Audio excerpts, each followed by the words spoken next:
Good morning dear students, કેમ છો? મજામાં ને? શું રોજ રોજ ભણવાનું? વેકેશન તો મળ્યું નહીં, સાચી વાત છે. તમારા જેવી કન્ડિશન અમારી છે, અમને પણ વેકેશન નથી મળ્યું, રાઈટ? પણ કંઈ નહીં, ભણવાનું ચાલુ રાખવું પડશે, હે ને?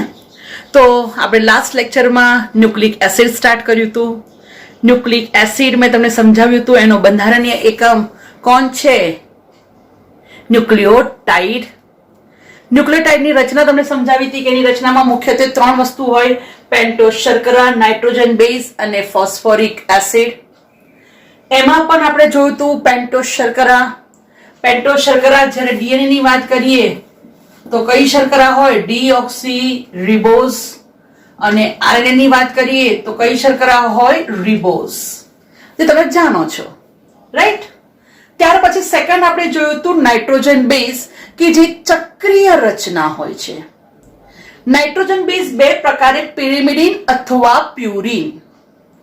પિરિમિડિન ની વાત કરીએ તો એના બંધારણમાં એક જ રિંગ હોય, અને પ્યુરિન ની વાત કરીએ તો એના બંધારણમાં 2 રિંગ હોય. અને ત્રીજું હતું ફોસ્ફોરિક એસિડ. આ 3 રચનાઓ જોડાય ત્યારે બને ન્યુક્લિયોટાઇડ. સ્ટુડન્ટ્સ, રેગ્યુલર લેક્ચર હોય ને તો હું 1 by 1 એક જ નાઇટ્રોજન બેઝ શીખવાડું, પણ અત્યારે પોસિબલ નથી, એટલે હું તમને અત્યારે આખા પિરિમિડિનના 3 પ્રકારો દોડતા શીખવાડીશ. નેક્સ્ટ લેક્ચરમાં હું તમને પિરિમિડિન સમજાવીશ. તમારે રોજનું એક જ તૈયાર કરવાનો છે. આમ તો તમે સમજશો તો 3 આવડી જશે, રાઈટ? તો આજે હું તમને સમજાવવા જઈ રહી છું પિરિમિડિનની ચક્રીય રચના.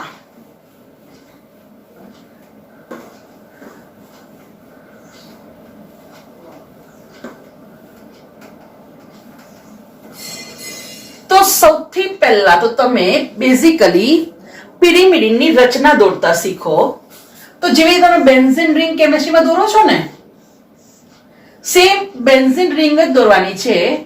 સમજી લો કાર્બન નંબર 1 છે તો ત્યાં નાઇટ્રોજન, ત્રીજા નંબરના કાર્બન પર નાઇટ્રોજન. ઓકે, થઈ ગયું? તો હું તમને અહીંયા લેબલિંગ કરી આપું.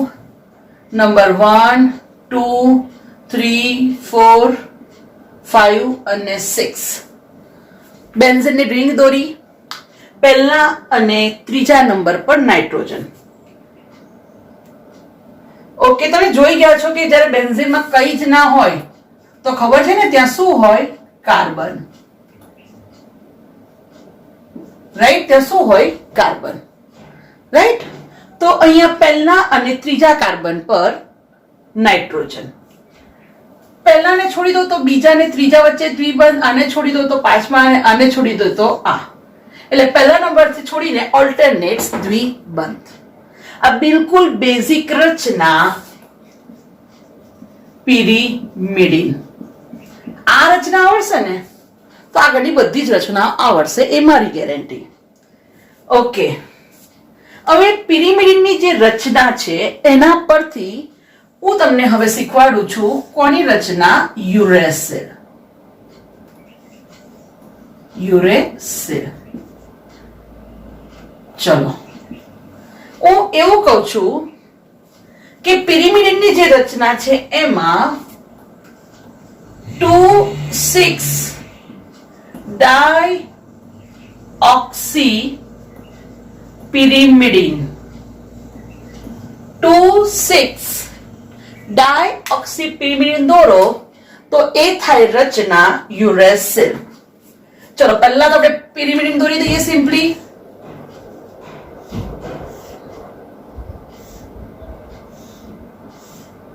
તમને આવડે છે આ સેમ પહેલા જેવું?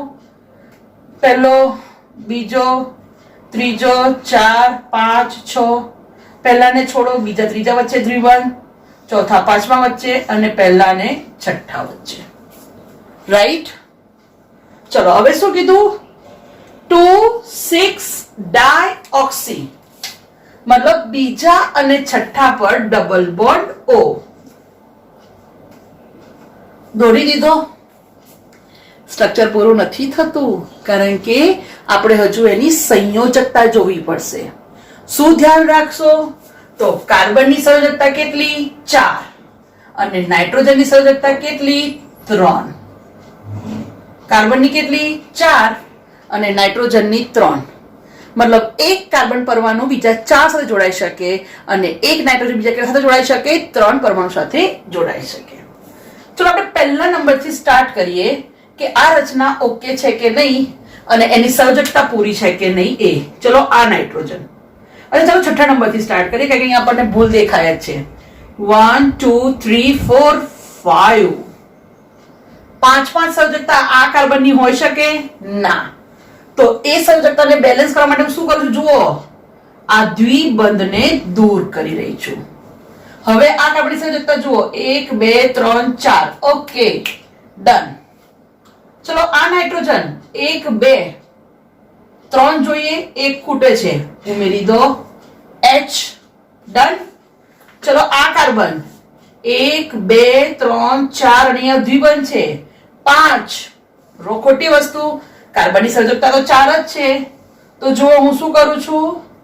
આ દ્વિબંધને દૂર કરું છું. બરાબર. તો ચલો હવે આ કાર્બન જુઓ 1 2 3 4. ડન.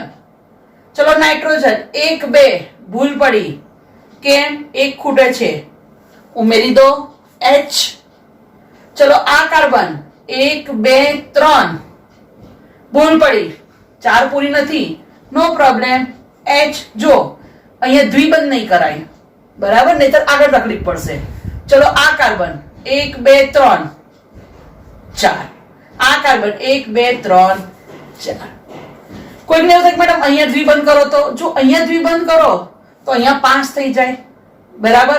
અહીંયાથી દ્વિબંધ ઉડી જાય પછી, રાઈટ. એટલે બેલેન્સ એવી રીતે કરવાનું કે આજુબાજુ વાળાને પણ નડીએ નહીં.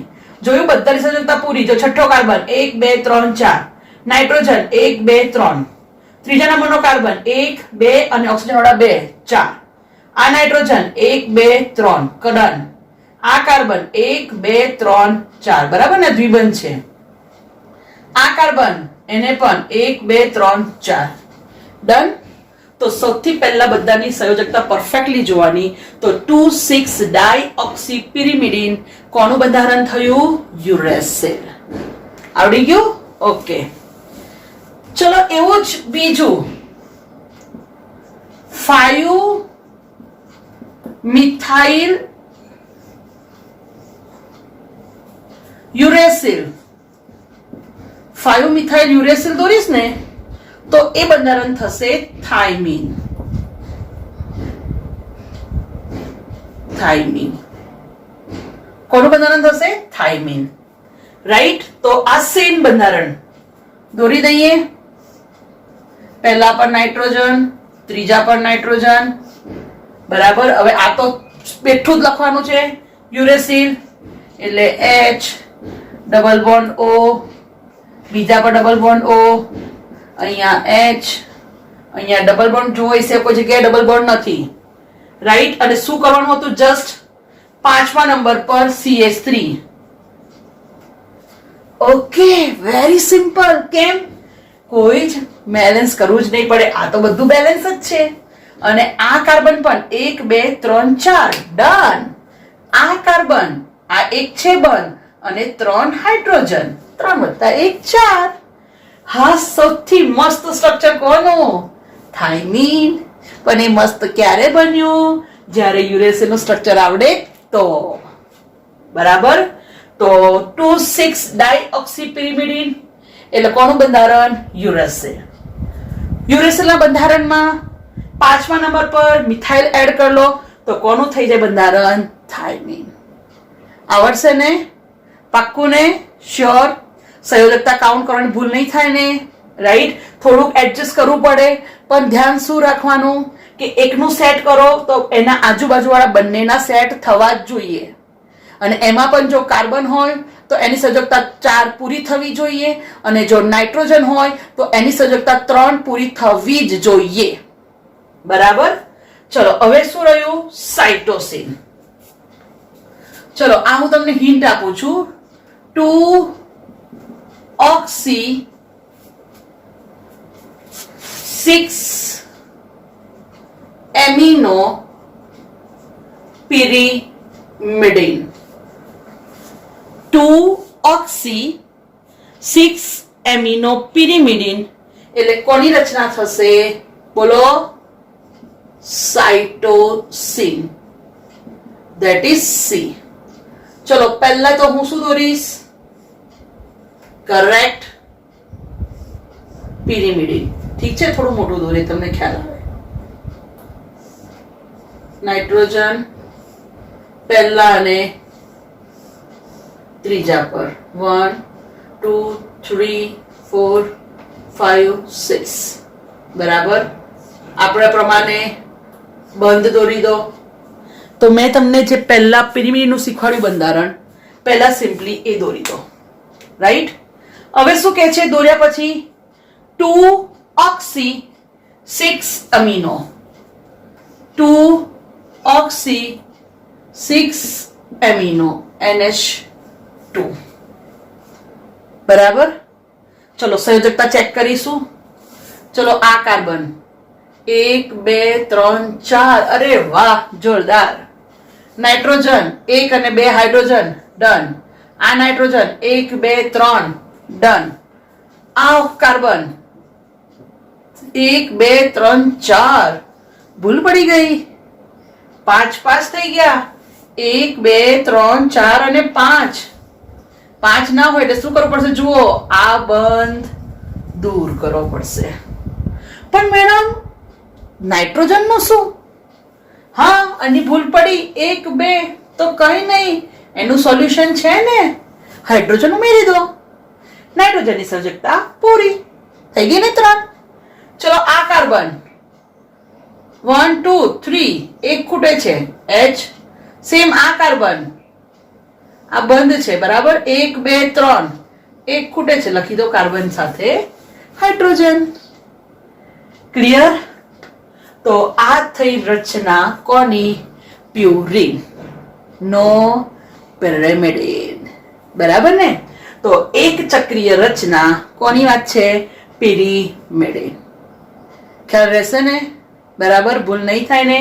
પિરિમિડિનના ઉદાહરણ યાદ રાખશો ને? Cytosine, thiamine, uracil. યુરેસિલની વાત કરીએ તો 2,6 ડાયોક્સી પિરિમિડિન. પિરિમિડિનમાં જે યુરેસિલની રચના છે, યુરેસિલના રચનામાં જ 5મા પર મિથાઇલ એડ કરી દો તો 5 મિથાઇલ યુરેસિલ એટલે કોનું બંધારણ થાય? થાઇમિન. અને 2 ઓક્સી 6 એમિનો પિરિમિડિન એટલે કોનું બંધારણ? સાઇટોસિન. ક્લિયર? ખ્યાલ આવી ગયો ને? તો અત્યારે મેં તમને પિરિમિડિન સમજાવ્યું. હવે નેક્સ્ટ લેક્ચરમાં હું તમને પ્યુરિન સમજાવીશ. ડિયર સ્ટુડન્ટ્સ, તમને લેક્ચર ગમ્યું હોય તો પ્લીઝ લાઈક કરો, સબસ્ક્રાઇબ કરો અને કમેન્ટ્સ કરો. Okay, thank you.